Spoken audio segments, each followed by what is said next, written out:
da denbora asko pasa dela, baina gogoratzen dut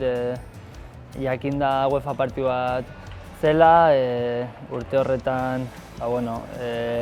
lehenengo esperientzia ere horrelako konpetizio batean, urduri, Austria Biena jakinda agian multzoa pasatzeko beraiek aurkari potentea ez, Werder Bremen zegoen, baina nik uste pixkat gehiago izan zirela gero beraien aurka ikusita, gu baino gehiago izan ziren, eta agian Austria Biena bagenekien lehia hori polita izango zela, eta urduri esperoan jolasteko aukera izango nuen, eta azkenean iritsi zen momentua ez, 3-0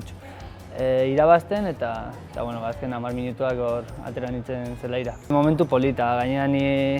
lehenengo urte horretan lagatuta nengoen, eta nik uste jendeak ere gogogin zegoela ni ikusteko edo lehenengo minutu horiek nolakoa nintzen ere jakiteko, eta momentua proposa zen, markagailua oso eroso, eta horretzen naiz ez, deitu ninduenean Iñaki Moran joateko aldatzera, jendea ere ikusi nuen pixkat pozik edo gogokin ikusteko, eta gero kaparroz esango zidan. Disfrutatu, lehenengo eguna, lehenengo minutuak, atera disfrutatu, kometela hierba, holako gauzak, eta ondo oso polita. Ez da futbol klub bat, baizik eta da familia erraldoi bat, ez gara bakarrik hemen 10 urte hauetan nire kasuan hemendik pasatzen garenak, baizik eta kalean daudenak, San Mamesera etortzen direnak, joaten garen toki guztietara hor daudenak gure zai, gure animatzeko prest, gauza politak esateko, gure atzean, eta azkenean badakit, familia erraldoi bat garela. Parte izatea, kriston momentu onak utziko dizkigula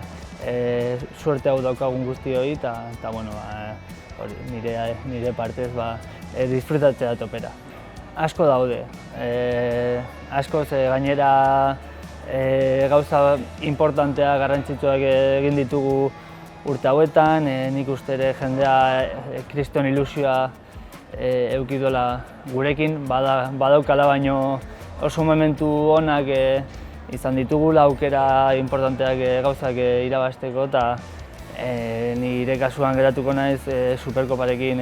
etxeko partiduarekin, ez bakarrik egun horretan sartzen duelako gol bat,